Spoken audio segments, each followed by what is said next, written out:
o que Deus vai trazer. Põe seu coração, põe sua alma, põe isso em proteção, enfim, usufrua desse momento, porque sem dúvida alguma Deus quer falar com você e vai falar em nome de Deus.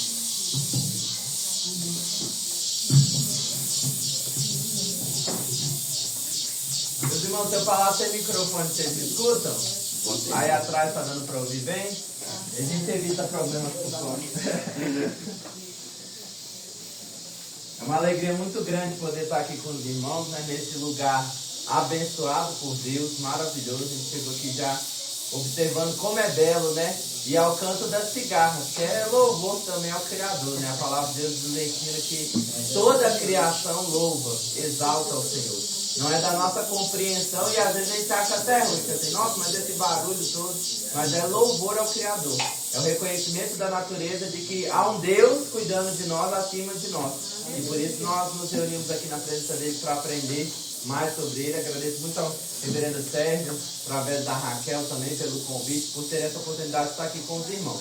Nós vamos meditar na palavra de Deus, mas antes de irmos ao texto bíblico, eu queria também propor uma dinâmica aqui com os irmãos, aproveitar um pouquinho desse tempo que nós temos aqui juntos. O tema desse acampamento é não mais eu, mas Cristo vive em mim. Cristo vive em mim. Eu queria que aqueles que puderem, todos que puderem, ficassem de pé.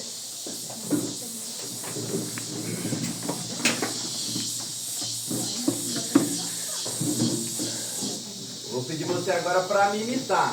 Se naquilo que você conseguir fazer, que você puder fazer, você vai me imitar.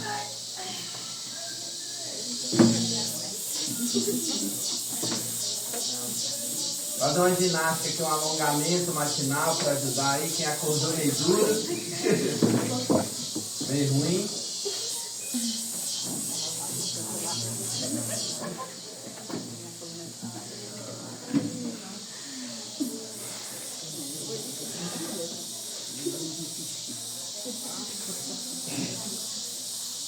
De novo. Deu para alongar aí? Deu para alongar um pouquinho? Agora pode sentar.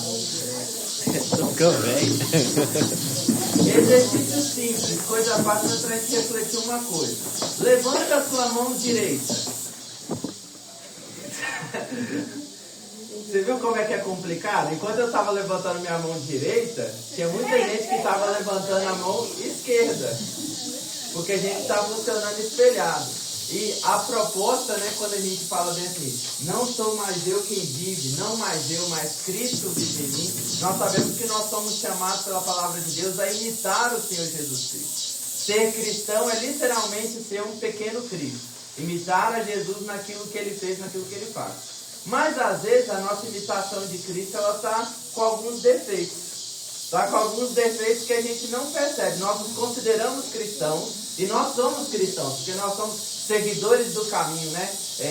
Lá em Atos vai aparecer essa expressão, eu gosto dela, acho muito significativa, porque Jesus diz em João 14,6, no Evangelho de João, ele diz pra gente, Jesus falando com seus discípulos, eu sou o caminho, a verdade e a vida, ninguém vem ao Pai a não ser por mim. Jesus se apresenta como o caminho. Aí lá em Atos nós temos os discípulos, os apóstolos, os pregadores do Evangelho, o próprio Paulo se apresentando como seguidores do caminho. Nós somos seguidores do caminho. Nós estamos seguindo a Jesus e tentando imitar o Senhor Jesus. Mas às vezes na nossa imitação tem alguns problemas, tem algumas falhas. A gente acha que a gente está sendo cristão, a gente acha que a gente está imitando Jesus, mas está faltando algumas coisas, a nossa imitação está meio torta. Enquanto era para estar levantando a mão direita, a gente está levantando a mão esquerda. Vamos abrir as nossas Bíblias na carta de Paulo aos Filipenses. Filipenses capítulo 1. Não mais eu, mas Cristo vive em mim. Filipenses capítulo 1. Eu quero ler com os irmãos do versículo 12 até o versículo 26. Filipenses capítulo 1, do 12 ao 26.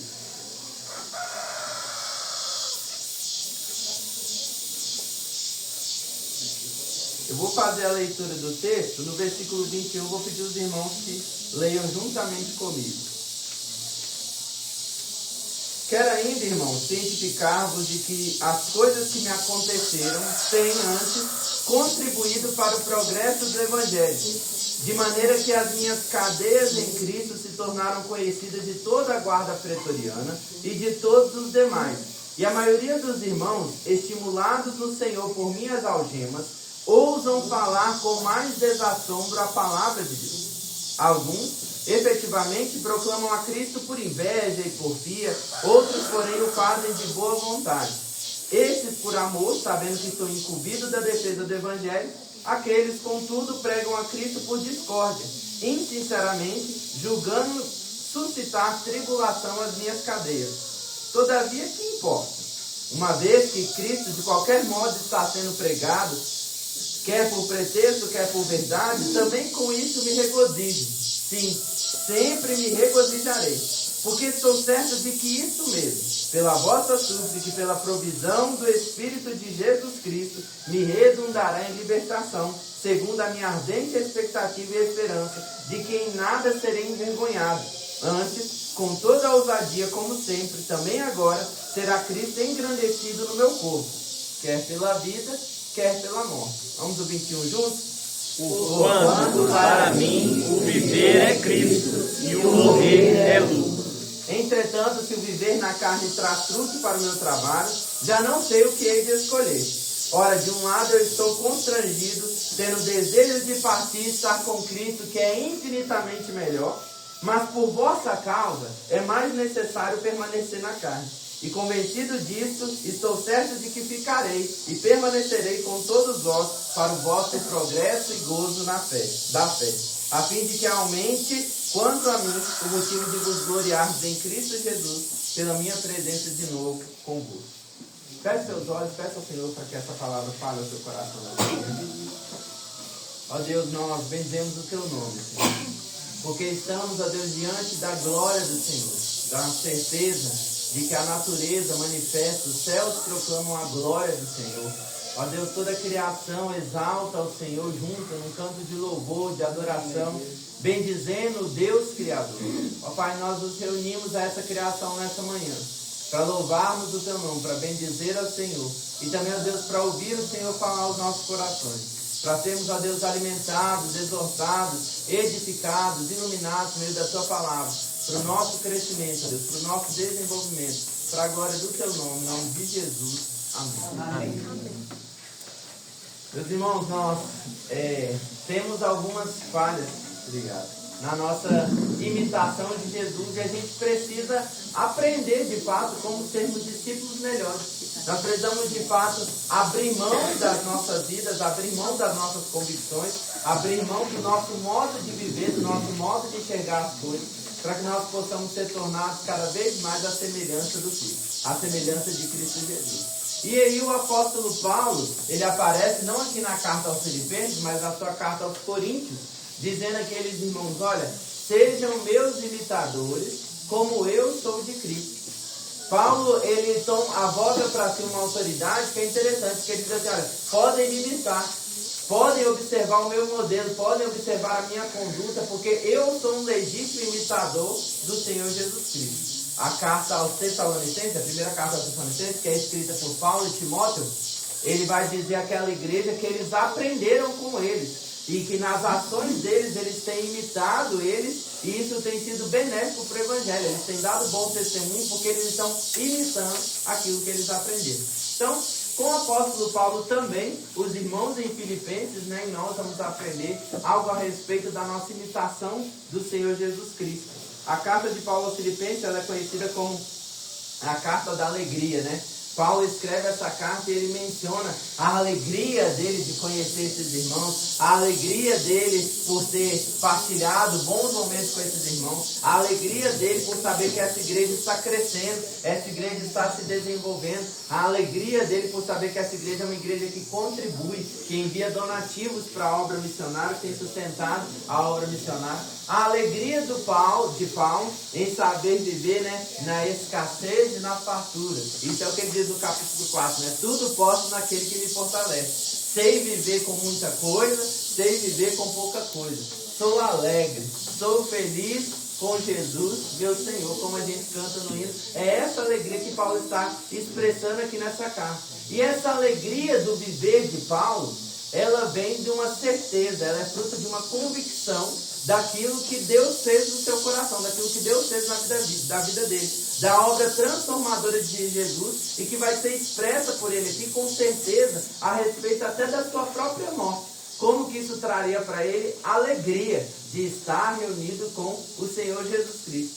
Viver alegremente, viver essa vida com alegria no meio de um mundo tão caído, no meio de um mundo cheio de problemas, no meio de um mundo cheio de mazelas, é algo para aqueles que entendem, que têm a convicção de que o Senhor Jesus Cristo é o seu único e suficiente Salvador. Viver nesse mundo com alegria é contra a cultura. Tem muitos estudos, né, tem sido demonstrado como que as doenças mentais aumentaram. Não é só que surgiu porque antes as pessoas não sabiam. Não, gente. Aumentou o número de pessoas com quadros de depressão, com quadros de ansiedade. Está aumentando, está crescendo. E isso agora se expandiu porque antes não era comum. Não era comum. É uma mudança nessa. Não se engane assim. Porque antes não era diagnosticado. Não. Antes não era comum ter crianças com quadros de depressão, ter adolescentes com quadros de ansiedade e depressão. Porque eles viviam de uma forma diferente, haviam outras influências sociais, o modelo de vida era diferente. Mas nós estamos vivendo uma sociedade que é triste, e que precisa experimentar esse regozijo, essa alegria que o apóstolo Paulo vai expressar aqui na carta aos Filipenses. Mas essa alegria é fruto, ela vem de uma certeza de quem Cristo Jesus é. Por isso, não mais eu quem vive, mas Cristo vive em mim. Nós precisamos aprofundar nessa certeza para que nós possamos então expressar essa alegria que é viver Cristo. Essa alegria que é viver Cristo. Quem vive Cristo entende que o sofrimento por causa dele é proveitoso. Sofrer por causa de Cristo é proveitoso. Paulo está escrevendo aqui essa carta e ele está em cadeias, ele está algemado. E Paulo está algemado, mas olha o que ele vai dizer no versículo 12. Quero ainda, irmãos, cientificar-vos de que as coisas que me aconteceram têm antes contribuído para o progresso do Evangelho. De maneira que as minhas cadeias em Cristo se tornaram conhecidas de toda a guarda pretoriana e de todos os demais. E a maioria dos irmãos, estimulados do Senhor por minhas algemas, ousam falar com mais desassombro a palavra de Deus. Meus irmãos, eu quero que vocês saibam, Paulo está escrevendo isso aqui, preso, Filipenses, Efésios, Colossenses e Filemão, essas 4 cartas de Paulo, elas são conhecidas como as cartas da prisão. Paulo está preso, está em situação de cadeias e ele escreve essas cartas para esses irmãos. Mas ele vai dizer, olha, tudo isso que está me acontecendo tem contribuído para o progresso do Evangelho. Sofrer por causa de Cristo é proveitoso. Sofrer por causa de Cristo é proveitoso. O que isso quer dizer, pastor? Para nós, que nós precisamos abrir mão de algumas coisas. Não é fácil. Quarta-feira a gente estava em estudo bíblico lá na igreja e os irmãos questionaram lá, nós temos falado sobre liderança. E aí o assunto foi andando e foi rendendo, e jamais ao final do estudo problematizou-se a questão, né? Agenda familiar e a agenda da igreja. O que eu escolho, pastor? Eu tenho que estar lá com a minha família, eu tenho que participar dos eventos da minha família, já que família é importante, ou eu tenho que ir para a igreja? Levantou um problema. E é claro que quando a gente dá uma orientação, principalmente de público, é muito importante ver o contexto específico, porque cada situação tem um contexto específico. Mas, em suma, né, nós chegamos à conclusão que a gente precisa abrir mão, como o Senhor Jesus disse, que aquele que não deixar pai, mãe, irmão, irmã, por amor de mim, não é digno de mim. Às vezes a gente precisa deixar de participar de algumas coisas. Às vezes a gente precisa abrir mão de algumas coisas. E esse é só um exemplo de que às vezes a gente precisa deixar de lado coisas por causa de Jesus. Eu já toquei aqui num ponto que é crucial, que é família. Porque às vezes a gente pensa assim, nossa, eu tenho que estar lá. É o meu tio, é minha tia, é minha avó, é meu avô. E é claro, eu disse lá aos irmãos, né? Aproveite as oportunidades que você tem também para evangelizar a sua família. A gente vai falar disso aqui daqui a pouco. Aproveite as oportunidades que Deus te dá para evangelizar. para falar do amor de Jesus, para compartilhar Jesus com as pessoas. Às vezes você vai estar lá nesses ambientes, nesses eventos, como um agente missionário, alguém que vai estar ali para poder testemunhar Jesus. Mas às vezes também o seu testemunho vai custar que você não esteja lá, para que você possa inclusive demonstrar para a sua família que, olha, a minha vida com Cristo importa mais. A minha vida com Cristo importa mais. É claro que viver com Cristo não é só viver na igreja, mas a igreja, e a gente vai chegar nisso aqui também faz parte desse viver Cristo. Viver Cristo. Ter a nossa vida e entender que Jesus Cristo faz parte da nossa vida, leva a gente a abrir mão de coisas. E aí, se eu citei aqui na questão familiar, mas às vezes a gente tem que abrir mão de emprego. Às vezes tem que abrir mão de emprego. Às vezes a gente tem que abrir mão de dinheiro, de renda, confiando que Deus, Ele supre todas as nossas necessidades.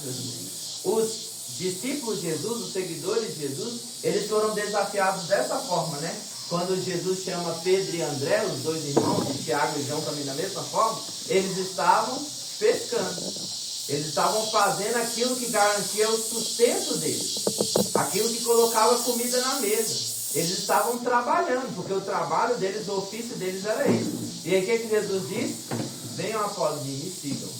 A gente olha isso, a gente olha esse texto e acha ele muito bonito, né? É assim, é romântica a nossa visão do Evangelho. Eu sempre digo isso para os irmãos Vaineves. A gente lê a Bíblia e a gente tem uma visão assim romântica. Olha que bonito, olha que privilégio. Jesus chamando esses discípulos para segui-los. Mas imagina, você está lá no seu trabalho, você trabalha em uma empresa, numa loja, você trabalha num setor público, seja numa escola, seja em algum setor da prefeitura ou em outro ambiente. E aí Jesus passa lá e fala bem assim, vem, me segue. Eu tenho certeza que na hora você ia pensar assim, mas calma aí, né, Jesus? Meu horário de saída é às 18. Meu horário de saída é 5h30. Não dá para eu sair agora, eu largar meu trabalho assim no meio do dia. Não dá para eu abandonar aqui meu trabalho. Mas é Jesus que está chamando. Eu estou falando isso, gente, e parece assim, brincadeira, mas imagina a cena e pensa aí na sua situação, na sua realidade. Será que a gente abandonaria o nosso emprego por Jesus? O Evangelho, ele nos desafia dessa forma. O Evangelho nos desafia dessa forma. É claro, né? O pastor está pregando que é para todo mundo sair do emprego amanhã. Vou continuar aqui em acampamento. Essa glória, aproveitar a segunda-feira, vai ser Deus semana. Não é isso que o pastor está falando. Mas o Evangelho, ele nos desafia. O Evangelho, ele nos desafia. E quando nós nos propomos a viver Cristo, a ter a vida de Cristo em nós, a manifestar a vida de Cristo em nós, é isso. Jesus, ele abriu mão de família. Eu gosto, eu tenho incentivado os irmãos lá da igreja, reverendo Sérgio, a assistir aquela série The Chosen, Os Escolhidos. É uma série que tem gerado algumas polêmicas a respeito da imagem de Jesus, mas como pelo menos uma aula de história está ótimo, está servindo bem. E uma ilustração de momentos bíblicos. Ela serve bem, ela traz mais momentos bíblicos. E é interessante porque você vê ali o apego que a própria mãe de Jesus tinha a ele, né? E é claro que aí tem uma perspectiva católica ali também um pouco da coisa, eles colocam lá, está na série, então veja, mas veja com cuidado. Mas qualquer mãe se importa com seu filho. Vocês estão vendo aqui, né, a mãe de vocês está com as crianças, está com os bebês aí recém-chegados, que bênção, que alegria.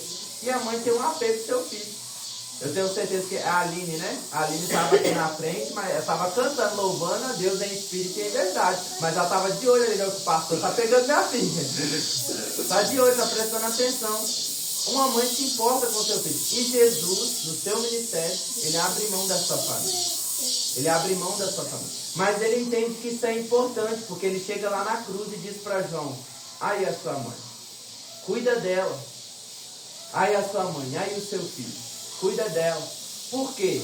A função de sustento, principalmente no caso de Maria, que era uma viúva, já havia perdido seu marido, é do filho primogênito. E o filho primogênito de Maria é Jesus. Jesus era responsável pela sua mãe dentro da cultura judaica. A responsabilidade era dele. Ele transfere essa responsabilidade para João quando ele morre. Jesus entende a importância da família, mas ele não deixa de obedecer à vontade do Pai por causa da família. Jesus, ele abre mão da carpintaria. Ele é conhecido como carpinteiro porque provavelmente ele trabalhava ali junto com José e deu continuidade àquele serviço, mas ele abandona esse serviço para cumprir o seu exercício ministerial. E da mesma forma ele chama o seu. Ele chama o seu.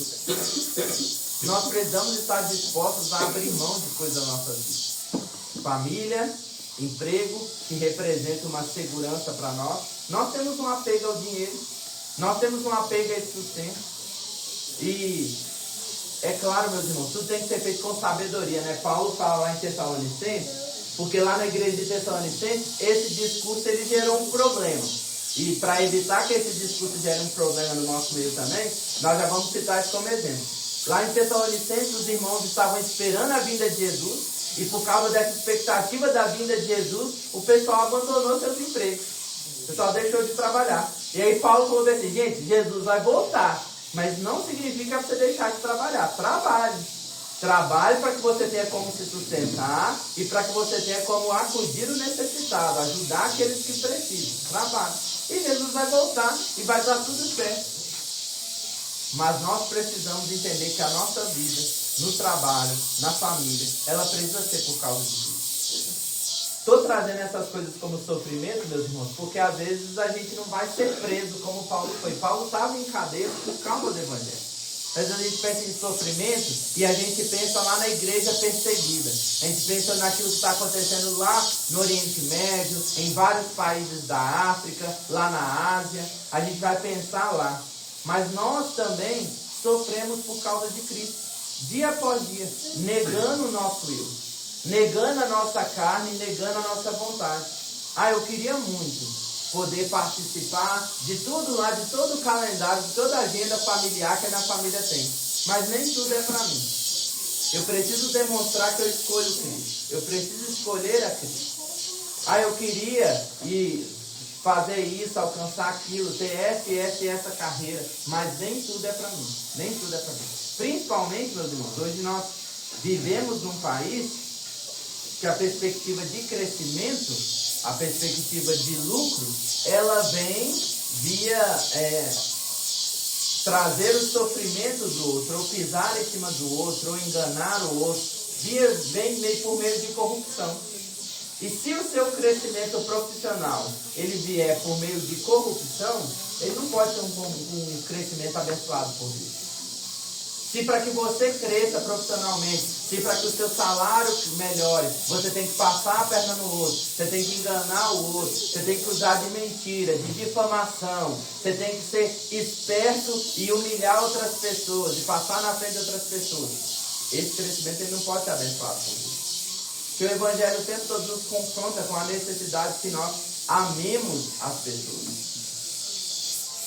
Que nós amemos o nosso próximo, o nosso vizinho, aquele que está perto de nós. Nós precisamos estar dispostos a sofrer pelo Evangelho. Quem vive Cristo entende que o sofrimento, por causa de Cristo, ele é proveitoso. Não importa como esse sofrimento vai vir, como ele vai acontecer, mas ele acontece. A gente precisa abrir mão de coisas. Abrir mão do nosso conforto, abrir mão da nossa vontade. Nós estamos, tanto eu quanto Priscila, distante dos nossos familiares. Meus pais agora estão no Pará, meus irmãos do Espírito Santo, os pais dela em Ipatinga e os irmãos dos Estados Unidos. E a gente sofre, gente, de saudade, é sofrimento. A gente liga, a cunhada dela está prestes a ganhar um bebê aí essa semana. E aí ela tá assim, eu vou ficar triste porque eu não vou ver, eu não vou poder pegar meu sobrinho recém-nascido, eu não vou poder abraçar. É o sofrimento por causa de Cristo, que faz parte, que nos acompanha. E aí você pensa assim, mas isso não tem a ver com Cristo. Tem, porque nós escolhemos, nós sabemos aquilo que a gente quer fazer. Nós somos chamados para servir o reino de Deus. E nós entendemos esse chamado.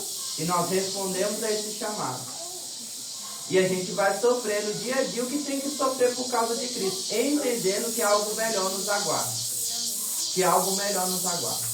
O sofrimento por causa de Cristo, ele é proveitoso. Quem vive Cristo entende isso. Quem vive Cristo também aproveita todas as oportunidades para pregar o Evangelho. Quem vive Cristo entende que o sofrimento por causa de Cristo é proveitoso, mas também aproveita todas as oportunidades para pregar o Evangelho. Olha o que Paulo vai dizer no versículo 15. Ele está preso e por causa das suas cadeias, por causa de estar preso, diz no final do versículo 14, que por causa disso, outros estão ousando falar com mais desassombro a palavra de Deus. Ele foi preso e o pessoal falou assim, não, já que Paulo não está podendo pregar, agora a gente tem que pregar.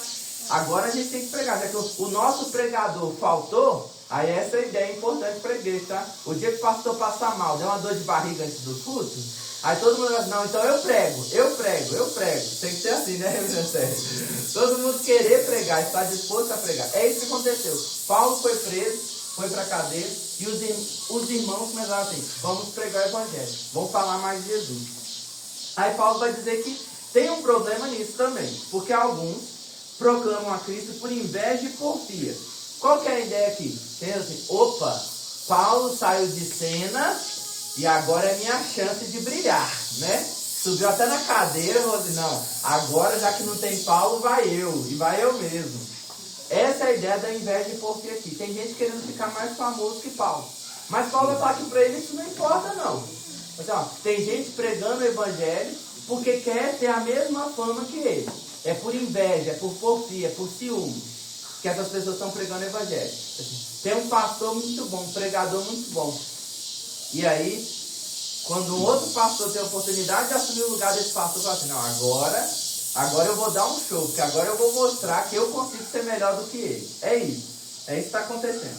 Alguns estão pregando Cristo por inveja e porfia, outros, porém, o fazem de boa vontade. Apesar destes, tem gente que está pregando a Cristo porque quer que o Evangelho de Cristo seja conhecido de todos. Que tem de fato o desejo genuíno de que o Evangelho seja conhecido. Esses, por amor.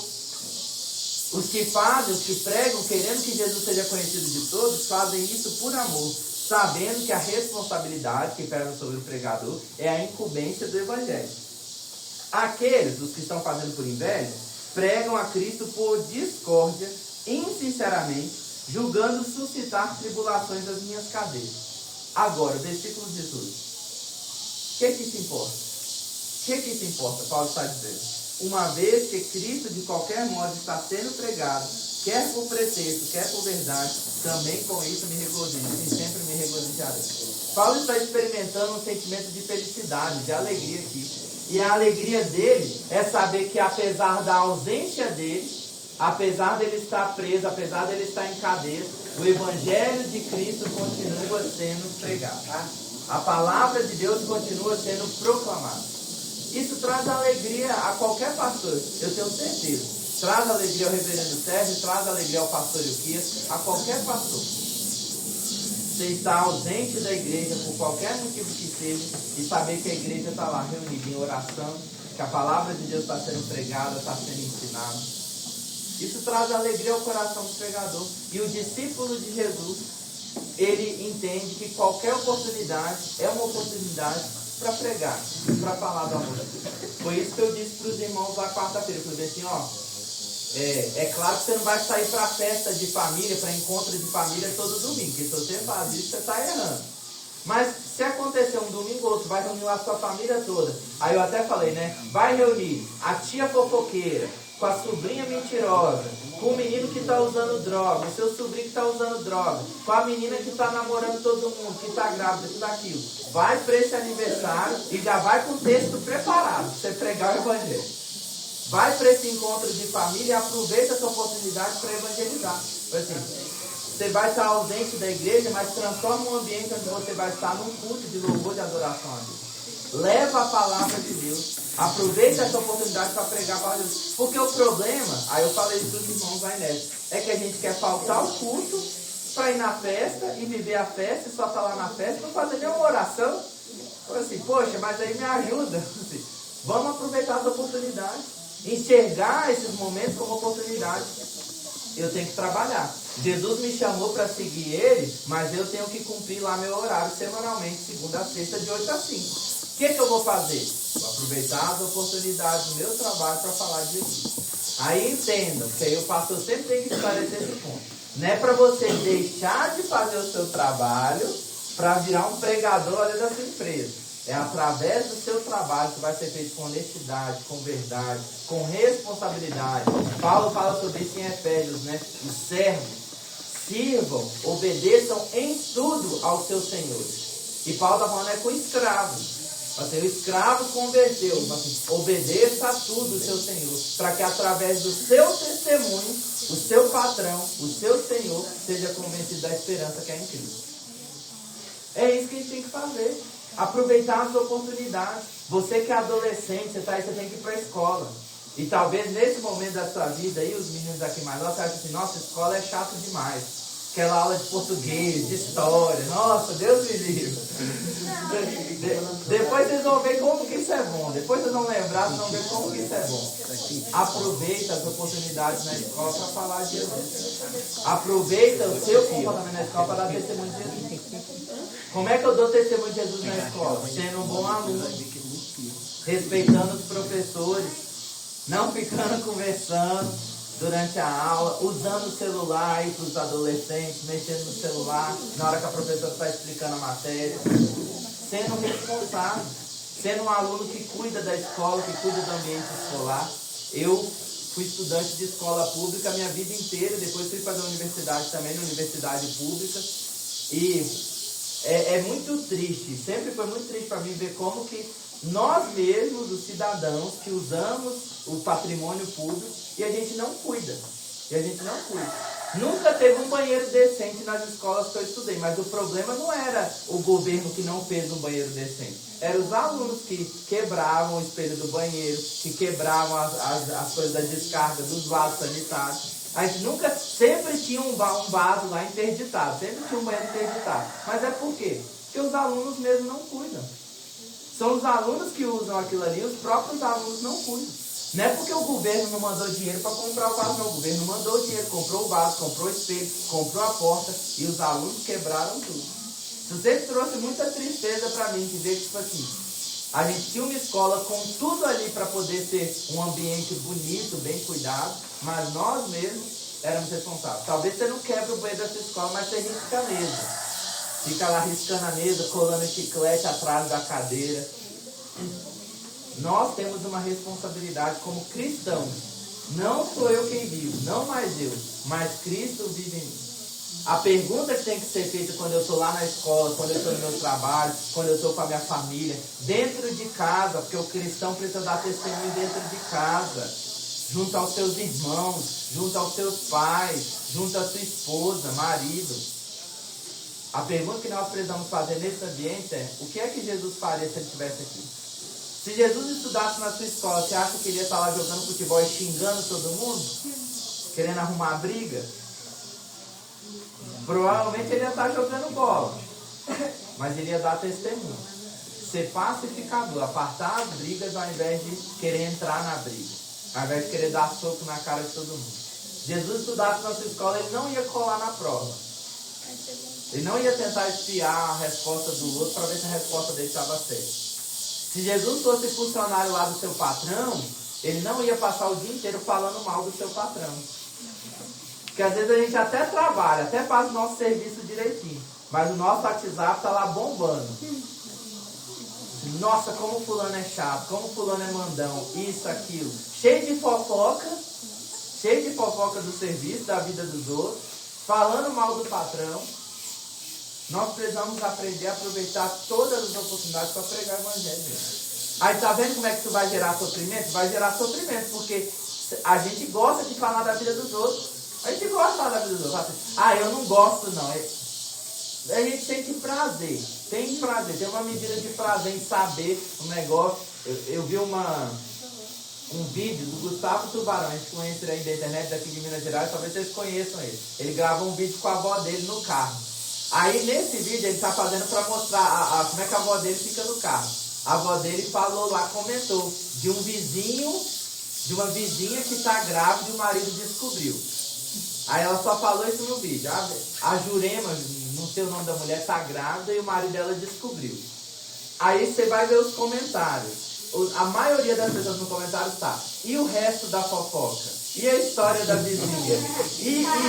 Mas por que o marido descobriu? Ele não é o pai da criança?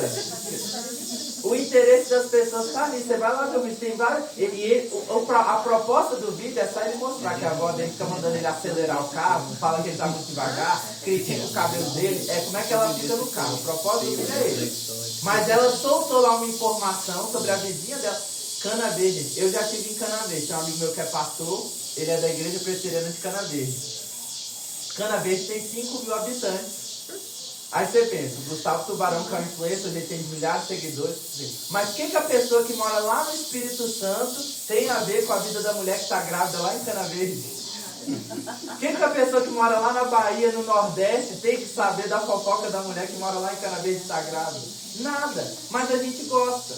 Traz um prazer. Mas como cristão, o que a gente precisa fazer? Fugir disso. A gente tem que fugir disso. Fugir. Ah, começou a falar mal de vizinho por falar de ciclano de Beltrano. Muda o assunto, gente. Ah, mas e você? Como é que tá? E sua mãe? E seu pai? Vamos falar da sua família. Vamos colocar aqui no seu contexto. Ah, não, mas isso aí não tem nada a ver com a gente, não. Vamos mexer com isso, não. Cristão aproveita toda oportunidade para evangelizar. A nossa ferramenta de evangelismo, além da palavra de Deus, é o nosso testemunho. Nós testemunhando, vivendo Cristo. A proposta aqui é pensar como é que a gente pode viver Cristo. E viver Cristo vai envolver isso. Vai envolver abrir mão de fofoca. Vai envolver parar de falar um pouco da vida do Deus. E se isso acontece lá fora, dentro da igreja não acontece, né? Porque é o corpo dos eleitos, dos santos de Deus. Na igreja ninguém faz fofoca do irmão, graças a Deus. Se lá em Cachoeira não tem esse problema, irmãos, orem por Neves, para que Deus trate isso no nosso coração, mude a nossa postura. Nós precisamos ser transformados. Não mais eu quem vivo, mas Cristo vive em mim. Não mais eu, Cristo vive em mim. O cristão aproveita todas as oportunidades de falar da mulher. É em casa, é no trabalho, é na nossa postura, é naquilo que nós ouvimos. Eu não sou o pastor mais radical do mundo, não. Mas eu acho que a gente precisa ter cuidado com aquilo que a gente escuta. Tem muita música hoje em dia que não é nem música. Para mim não é nem música. Tem umas letras aí, ó, para os mais novos, jovens, adolescentes, que não dá, que não condiz com nós como cristãos. Nós precisamos realmente fugir, desligar, sair. Não poste, não use no seu Instagram, não use no seu TikTok, nos seus Reels, não coloque essas músicas, porque elas dão mau testemunho da obra de Cristo em nós. Tome cuidado. Nós precisamos fugir da aparência desse mundo e viver de fato como cristão. O cristão ele aproveita toda oportunidade para pregar o evangelho. Paulo está falando que eu estou preso, mas eu estou feliz porque as pessoas enxergaram esse momento em que está faltando pregador como uma boa oportunidade para pregar, para falar de Jesus. Jesus ele fala com seus discípulos, né? Olhem para os campos. Olhem para os campos que eles já estão brancos, já estão prontos para colher. E orem. Rogai ao Senhor da seara que envie trabalhadores para a sua seara. Porque a seara é grande e os trabalhadores são poucos. Eu fico pensando na força que nós temos. Eu olho aqui para os irmãos, eu penso assim, é um grande grupo de pessoas aqui. Nós poderíamos estar alcançando pessoas lá na escola desses meninos, que eles estudam, que eles são mais novos. Nós poderíamos estar alcançando pessoas nas escolas de ensino médio, nas escolas estaduais, onde os adolescentes estão. Nós poderíamos estar alcançando pessoas nas empresas, onde cada um de vocês trabalha, nas ruas, onde cada um de vocês mora. A igreja ela tem uma força gigantesca. Os campos estão prontos, o problema é que falta trabalhador. Falta gente que está realmente disposto a pregar o evangelho para o vizinho. A gente quer fazer fofoca junto com o vizinho. A gente quer saber das informações da rua pelo vizinho, do condomínio. Mas falar de Jesus. Aproveite as oportunidades para falar de Jesus. Quem vive Cristo entende que o sofrimento é proveitoso. Aproveita todas as oportunidades para falar de Jesus. Sabe que a sua vida pertence a Cristo. O texto continua. Paulo, versículo 19, vai dizer: porque eu estou certo que isso mesmo, através da oração de vocês, da súplica que vocês têm fazendo, e pela provisão do Espírito de Jesus Cristo, isso vai me redundar em libertação. Agora, preste atenção no que Paulo vai dizer aqui em seguida, porque tem dois sentidos dessa libertação que Paulo vai falar aqui. Assim, olha, eu sei que eu vou ficar livre das minhas cadeias. Eu sei que eu vou ficar livre das minhas algemas. Mas isso aqui tem dois sentidos, tem duplo sentido, e o próprio Paulo coloca isso dessa forma. Versículo 20. Segundo a minha ardente expectativa de que em nada serei envergonhado. Antes, com toda ousadia, como sempre, também agora, Cristo será engrandecido no meu corpo. quer pela vida, quer pela morte. Aqui está a dupla interpretação da libertação de Paulo. Assim, ó, eu vou ser livre dessas cadeias. Eu vou sair da prisão. Ou eu vou sair, vou ser posto em liberdade para estar com os irmãos em vida, ou eu vou morrer aqui por causa de Cristo. E isso para Paulo também é libertação. Eu vou ser liberto das minhas cadeias, seja pela vida, seja retornando, estando com os irmãos, ou seja, morrendo por causa de Cristo. E se eu morrer, aí é o versículo 21, né? Porque para mim, o viver é Cristo, mas o morrer é lucro. Assim, se eu morrer, aí que eu vou ser liberto de fato. Ele fala aqui, né, da ardente expectativa dele, e os irmãos se lembram que Paulo usa essas mesmas palavras em Romanos. E lá ele fala que a ardente expectativa da criação, toda a criação geme e suporta angústias até o presente momento, na ardente expectativa da manifestação dos filhos de Deus, na revelação dos filhos de Deus. E aí, isso é algo muito interessante, porque os filhos de Deus, eles estão presentes na sociedade, eles vão se manifestando à medida em que pregam o Evangelho, mas a revelação final dos filhos de Deus é quando Jesus voltar. A ardente expectativa da criação é a manifestação dos filhos de Deus. É a revelação daqueles que são de fato chamados, escolhidos pelo Senhor. E Paulo está falando dessa libertação aqui. Se o viver na carne traz fruto para o meu trabalho, já não sei o que hei de escolher. Paulo entende que a sua vida não pertence a ele mesmo. Olha, eu estou em cadeias por causa do Evangelho. Eu estou preso porque eu estou proclamando o nome de Jesus. Eu estou pregando a Jesus aqui. Mas, se eu for posto em liberdade, eu vou continuar fazendo isso. Se eu for liberto das minhas cadeias para voltar a estar com vocês, eu vou continuar pregando o Evangelho. Agora, se eu morrer, é lucro, porque eu vou estar reunido, eu vou estar na presença de Cristo Jesus. A ardente expectativa do meu ser será finalmente consumada. Quem vive Cristo, quem entende que já não sou eu quem vive, mas Cristo vive em mim, vive com essa santa e verdadeira expectativa. Essa santa e verdadeira expectativa. A gente não quer morrer, não é natural. Não é natural. Eu sempre compartilho com as pessoas quando eu tenho oportunidade, que ao longo desse tempo, esse é meu 5º ano de ministério. Eu formei em 2019, esse é meu 5º ano como pastor. E a coisa que eu mais fiz como pastor foi ofício fúnebre. Eu fiz pouquíssimos casamentos desde que eu virei pastor. Eu já tinha feito alguns casamentos antes de virar pastor, mas eu fiz poucos casamentos quando eu virei pastor. Eu batizei algumas crianças, recebi algumas pessoas, mas o que eu mais fiz foi ofício fúnebre. Essas últimas semanas, todas elas eu estive no cemitério do Porto Seguro, lá em Neves. Quem conhece lá o centro de Neves, tem um cemitério da prefeitura no Porto Seguro. Inclusive eu estive semanas seguidas dentro da mesma capela, fazendo ofício fúnebre. E eu falo assim, não tem como. A morte não é natural. Não é natural. E é estranho isso, porque quando nasce uma criança, e o que eu compartilho com as pessoas é, no dia que minha sobrinha nasceu, minha sobrinha vai fazer 15 anos. Ela está prestes ao aniversário de 15 anos. No dia que ela nasceu, meu pai lá dentro do hospital da maternidade falou assim, a única certeza que a gente tem sobre ela é que ela vai morrer. Aí eu tô assim, eu era adolescente, na época eu briguei com meu pai na hora. Eu tô assim, nossa pai, a menina acabou de nascer, você vai falar assim. Mas quando nasce uma criança, quando nasce uma pessoa, a única certeza que a gente tem sobre aquela pessoa é que ela vai morrer. Esse é um fato que todo mundo sabe. A gente está aqui reunido, a gente olha uns para os outros e a gente sabe. A vida aqui nesse mundo, por causa do pecado, ela tem um fim. A morte. Nós vamos morrer. Mas mesmo assim, quando chega no dia do velório, no dia de estar ali no ofício fúnebre, mesmo assim, você vê como que as pessoas ficam abaladas, porque a morte não é natural. A morte não é natural. E aí eu falo, né, meu entendimento bíblico, teológico, o homem não foi criado para morrer. Esse é o ponto. O homem não foi criado para morrer. Ninguém quer morrer, a gente não quer morrer. Mas nós precisamos viver essa vida com esse entendimento de que no dia em que nós morrermos, essa é a certeza que nós temos. Que o apóstolo Paulo dá à igreja em Tessalônica, porque eles estavam preocupados com isso. Como é que vai ser quando a gente morrer? Aí Paulo diz para eles assim, vocês vão estar com Cristo. Vocês vão estar com Cristo. Que é infinitamente melhor. Nós precisamos viver essa vida entendendo que a nossa vida não nos pertence. Aproveitando sim todos os momentos, né?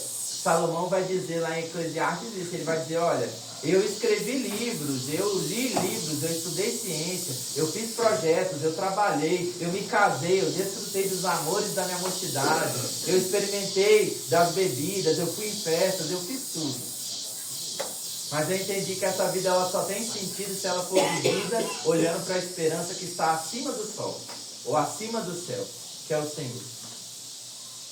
Quem vive Cristo é um entendimento profundo de que a nossa vida ela pertence a Cristo. A nossa vida ela é de Cristo. O dia da nossa morte ele já está determinado. A gente fala, né, e essa semana eu fui questionado por uma pessoa a respeito disso, da nossa responsabilidade nessa coisa, quando a pessoa ela não se suicida, mas ela também não se cuida, não cuida da própria saúde, acaba tomando decisões que levam ela à morte. E aí, pastor? Deus já tinha determinado. O dia do nosso nascimento, o dia da nossa morte, Deus já sabe o dia que nós vamos morrer. O que precisa estar presente em nós durante esse tempo, né? O dia, entre esse dia do nosso nascimento e o dia da nossa morte, é a certeza, a convicção de que a nossa vida ela não nos pertence. A nossa vida ela não nos pertence. É muito bom, eu citei aqui, né? Ver as famílias crescendo, ver os pais gerando filhos. Mas pai e mãe, saiba, o seu filho não é seu. O seu filho não é seu. Seu Zé Fernandes citou ali para mim, né? O Salmo 127. Herança do Senhor são os filhos. Os filhos são herança do Senhor. É um presente que Deus dá ao homem, mas pertence a ele. Deus dá aos homens. A herança do Senhor são os filhos. É um presente, Deus dá, mas pertence a ele. Os seus filhos não são seus. Como a sua vida não é sua. A sua vida não é sua. Nós somos de Deus e sob esse entendimento, quando nós entendemos isso, quando nós vivemos isso, nós vivemos diferente aqui. Aí sim, não mais eu, mas Cristo vive em mim. Quando a gente entende que a minha vida não é minha, ela é de Cristo, vai acontecer na minha vida aquilo que Cristo já determinou, aquilo que Cristo quer. Paulo está lá na cadeia, ele está pensando assim, olha, se eu sair daqui, Deus preparou e Deus quis assim. Se eu não sair daqui, se eu for morto, glória a Deus. Em tudo Deus será glorificado. Na minha carne, no meu corpo, na minha vida, Deus será glorificado naquilo que Ele fizer. Deus será glorificado. Deus precisa, não como uma necessidade dele, né, mas como uma necessidade nossa, ser glorificado no seu casamento, na sua vida familiar. Deus precisa ser glorificado na sua vida como estudante, como aluno, lá na sua escola. Não como uma necessidade dele, uma necessidade nossa. Nós precisamos glorificar a Deus em tudo que nós fazemos,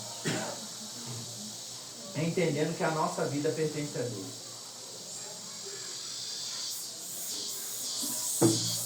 Paulo diz isso aqui.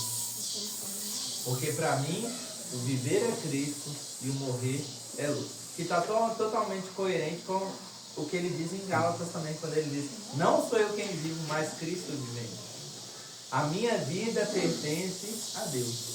A minha vida pertence a Deus. E esse entendimento que precisa nos mover cotidianamente, todos os dias. É esse entendimento que precisa haver no nosso coração para que nós possamos ter um bom convívio no nosso lar, para que nós possamos conduzir os nossos passos, né? É interessante porque parece algo bobo, mas nós precisamos orar pedindo a Deus direcionamento nas nossas vidas com relação ao nosso casamento, ao nosso relacionamento. Quando você é jovem, você que está aí ainda, criança, mais novo, ore pedindo a Deus para que te dê uma família abençoada. Ore para que Deus te conduza naquilo que você vai estudar. Vai chegar uma hora que você vai ter que escolher uma carreira. Hoje, você, talvez nos seus planos aí, o seu futuro, seu planejamento seja virar um TikTok. Mas coloca diante de Deus. Ore e peça a Deus direção. Você quer ser uma cantora, um cantor, uma atriz, um ator? Ora, coloca nas mãos de Deus, peça a Deus direção. Jovem, adolescente, você que já está apaixonado, fala assim, eu coloco na minha vida um homem de Deus, uma mulher de Deus. Abençoa o meu casamento. Nós precisamos entender que a nossa vida pertence a Deus. Pedir a Ele que nos direcione em tudo aquilo que a gente for fazer. Você que já está aí trabalhando, ore e peça para que Deus te dê boas companhias no seu trabalho. Ou que coloque na sua vida pessoas que você vai evangelizar, que você vai discipular. Ore pedindo para Deus para que a sua vida seja um testemunho vivo. No seu casamento, no seu lar, na criação dos seus filhos, que você dê testemunho. Que você dê testemunho. A gente fala, né? Eu tenho atuado aí, principalmente com a frente de adolescentes na igreja, com o trabalho de adolescentes na igreja. E eu brinco quando eu tenho que compartilhar com alguns outros líderes de adolescentes, eu falo assim, olha, quem mais atrapalha o trabalho com adolescentes hoje na igreja são os pais dos adolescentes. São os pais dos adolescentes que mais atrapalham os trabalhos com adolescentes na igreja. Porque o adolescente precisa do pai e da mãe para levar ele lá nos trabalhos da igreja. E o pai e a mãe não querem levar o filho nos trabalhos da igreja. Eles dizem para o pastor no domingo lá assim, pastor, não sei o que faço com o meu filho, mas não leva o filho na igreja. É difícil. Ah não, meu filho tem que estudar para a prova, tem que fazer isso da escola, ele vai sair com o grupinho da escola, mas nunca tem disponibilidade para estar na igreja, para estar presente nas programações da igreja. Nós precisamos entender que a nossa vida pertence a Cristo. O viver é bom. Viver é maravilhoso. Poder aproveitar, desfrutar das coisas que Deus nos deu. Mas estar com Cristo é infinitamente melhor. Há uma recompensa eterna para nós. E Paulo tem esse entendimento porque ele vive Cristo. Quem vive Cristo entende que o sofrimento é proveitoso. Aproveita todas as oportunidades para pregar o Evangelho. Sabe que a sua vida pertence a Cristo. E por último também, mas não menos importante, quem vive Cristo ama a igreja, ama a igreja. Paulo vai falar aqui, né, o conflito que ele está vivendo nessa situação. Ele está preso, ele quer voltar a pregar o Evangelho, mas ele entende que morrer é lucro, vai estar com Cristo é infinitamente melhor. E ele diz, de um lado e outro estou constrangido, tendo desejo de partir e estar com Cristo, que é incomparavelmente melhor. Mas por vossa causa, no versículo 24, ele diz, é mais necessário permanecer na carne. E convencido disso, estou certo de que ficarei e permanecerei com todos vós para o vosso progresso e gozo da fé, a fim de que aumente, quanto a mim, o motivo de vos gloriardes em Cristo Jesus, pela minha presença de novo, para convosco. Paulo, ele tem uma grande alegria, né? Ele fala aqui que a igreja em Filipos, né, os irmãos filipenses, eles estão com alegria e coroa. Assim, vocês são minha alegria e coroa. Eu tenho o privilégio de ter pastoreado vocês, ter servido vocês. Paulo ama essa igreja. Ama essa igreja. E ele fala assim, por mais que eu tenha o desejo em mim de partir, estar com Cristo, que é infinitamente melhor, por causa de vocês é necessário que eu fique. Por causa de vocês é necessário que eu permaneça na casa. Para que o nosso gozo, para que a nossa alegria, o nosso regozijo seja completo. Para que nós possamos nos reunir novamente e estar uns com os outros. Porque isso também é bom. Isso também traz para esse mundo. Não mais eu, mas Cristo vive em mim. Quem vive Cristo entende que sofrer por Cristo é proveitoso. Aproveita todas as oportunidades para pregar o Evangelho. Entende, sabe que a sua vida pertence a Cristo. Mas também ama a igreja. Se compromete com a igreja. Serve a igreja. Quem vive Cristo serve a igreja. Eu falei com os irmãos na quarta-feira, né, sobre isso, e quando a gente tem que tensionar essa escolha, né? Pastor, vai ter uma atividade da minha família domingo. Eu vou lá participar com a minha família, mas se eu for lá participar com a minha família, eu perco aqui o culto, eu perco a igreja, mas se eu não for, o pessoal vai ficar chateado, vai reclamar, vai me excluir, não vai querer me visitar, isso, aquilo, outro. Faça do seu ambiente familiar, da sua família, um ponto evangelístico, um movimento de evangelização. Envolva a sua igreja, leve a sua igreja, faça isso acontecer, aproveite as oportunidades, mas entende. Eu falei lá com os irmãos, né? Isso não pode acontecer todo domingo. Isso não pode acontecer todo final de semana. Não é possível, assim, não dá para você seguir uma agenda familiar que seja todo final de semana, todo sábado. Toda reunião de oração, todo estudo bíblico, nada você consegue participar porque tem isso da minha família, tem aquilo da minha família. Aí é hora de abrir mão, é hora de dizer não. Nós precisamos amar e servir a igreja. E aí nessa tensão a gente precisa distinguir, entender que o reino de Deus ele é invisível. O reino de Deus ele é invisível.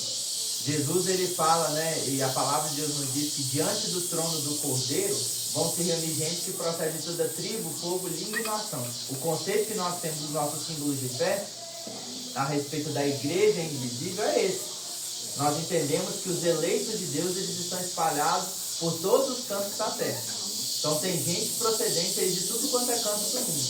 Eu até coloquei isso na mensagem do boletim dessa semana lá em Genebra, falando sobre outras denominações, que às vezes a gente tem tanta dificuldade em lidar, em ver, mas a gente precisa entender que da forma como Deus vai buscar ainda, porque tem muita gente que está perdida em algumas seitas, aí não são denominações, mas seitas, mas Deus vai buscar, tem eleitos de Deus espalhados por vários lugares da terra. Isso é a igreja invisível, o reino de Deus, mas Deus nos deu uma forma clara, explícita de servir, e é através da igreja visível. Da igreja visível. A igreja que é a congregação dos santos, o corpo de Cristo. Nós temos o dever, a obrigação, se nós entendemos que não sou mais eu quem vive, mas Cristo vive em mim, de servir a igreja, o corpo de Cristo. Algumas pessoas falam, né, que Jesus não instituiu igreja. Tem uns tolos que usam essas palavras por aí. Jesus não instituiu igreja. E Deus formou a igreja, meus irmãos, no Jardim do Éden. No Jardim do Éden ele falou assim, olha, não é bom que o homem esteja só. Vamos começar aqui uma comunidade. Vamos começar aqui uma reunião de oração. Deus criou a mulher. Para que houvesse companheirismo, para que houvesse comunidade, para que houvesse fraternidade, para que houvesse igreja. Ali já começou o trabalho da igreja. E ao longo do tempo Deus vem reunindo a sua igreja. Jesus, que não instituiu igreja, como dizem por aí, disse que ele chama a sua igreja, ele fundamenta a sua igreja, está lá em Mateus capítulo 16, né, a pedra da igreja é o Senhor Jesus Cristo. Quando Pedro confessa assim, tu és o Cristo, Filho do Deus vivo, Jesus fala, sobre essa pedra eu edificarei a minha igreja. Aí, Jesus não instituiu igreja, né? Mas ele fala, eu edificarei a minha igreja sobre essa pedra. E aí ele fala lá, as portas do inferno não prevalecerão contra ela. Jesus ama a igreja. E ele ama tanto a igreja que ele deu a sua vida por ela. Ele deu a sua vida por ela. Nós também precisamos amar e servir a igreja. Paulo coloca aqui dois privilégios que são riquíssimos. Ele diz assim, olha, eu preferi estar com Cristo, que é infinitamente melhor. Eu preferia morrer e já ser levado às alturas e ter o meu corpo glorificado e estar ali na presença de Deus. Mas, por causa de vocês, porque eu tenho um trabalho a desenvolver ainda ministerialmente no meio de vocês, eu preciso ficar na casa. É importante servir a igreja, amar a igreja, se envolver com os trabalhos da igreja. Nós estamos aí, né, na virada de ano. Hoje a gente tem eleições de sociedade interna lá em Neves para eleger a liderança do próximo ano. Hoje à tarde também o conselho de Neves vai estar reunido fazendo as nomeações do próximo ano. E é difícil porque nós vivemos um quadro de igreja onde são as mesmas pessoas. Hoje a minha liderança da UPH lá na igreja são os meus presbíteros. Eles até falaram, a gente está tentando fazer uma confraternização do conselho.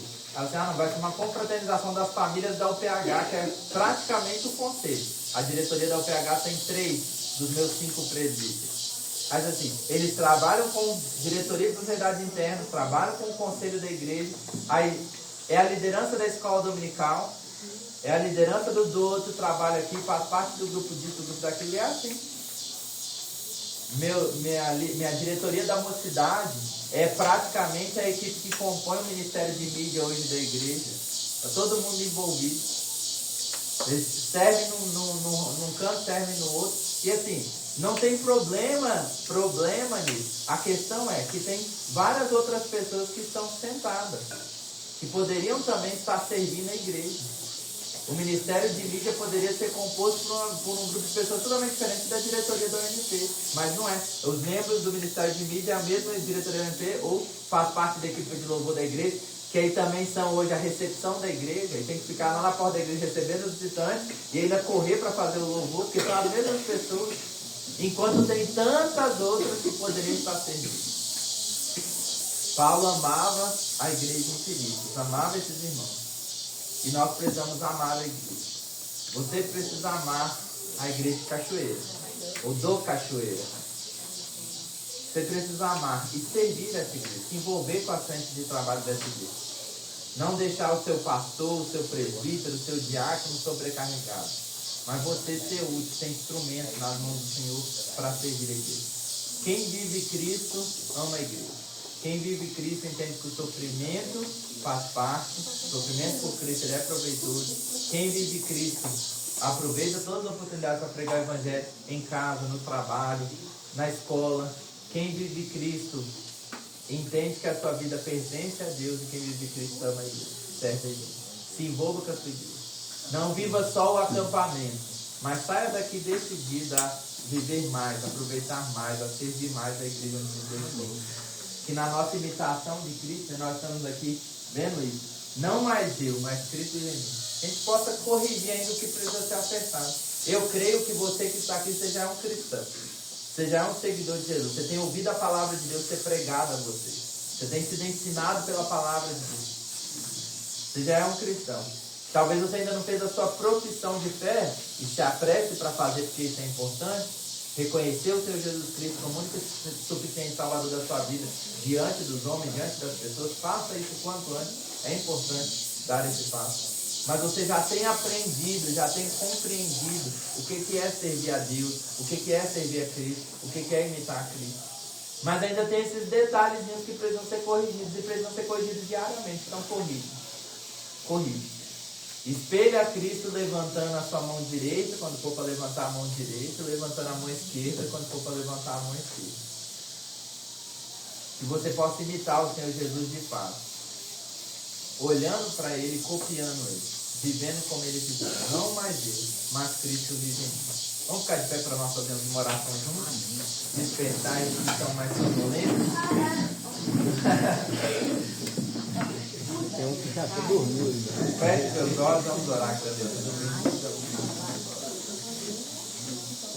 Senhor, o Senhor é bom, Pai. Amém. Nós louvamos ao Senhor pela Tua palavra, pregada a nós, nos ensinada.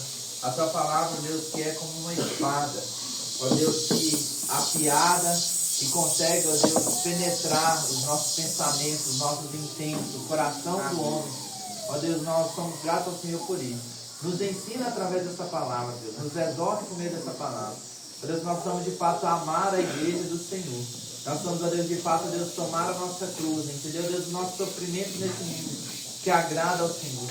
Ó Deus, que nós possamos testemunhar do Senhor em todas as ocasiões, em todos os lugares que estivermos, onde o Senhor nos colocar. E que nós possamos, ó Deus, entender que a nossa vida pertence ao Senhor. Não mais nós, ó Deus, mas Cristo, o Teu santo unigênito Filho, vivendo em nós através do Teu Espírito Santo. Tem misericórdia de nós, Deus, e nos abençoe, para a glória do Teu nome. Abençoe, Deus, a igreja presbiteriana do Cachoeira.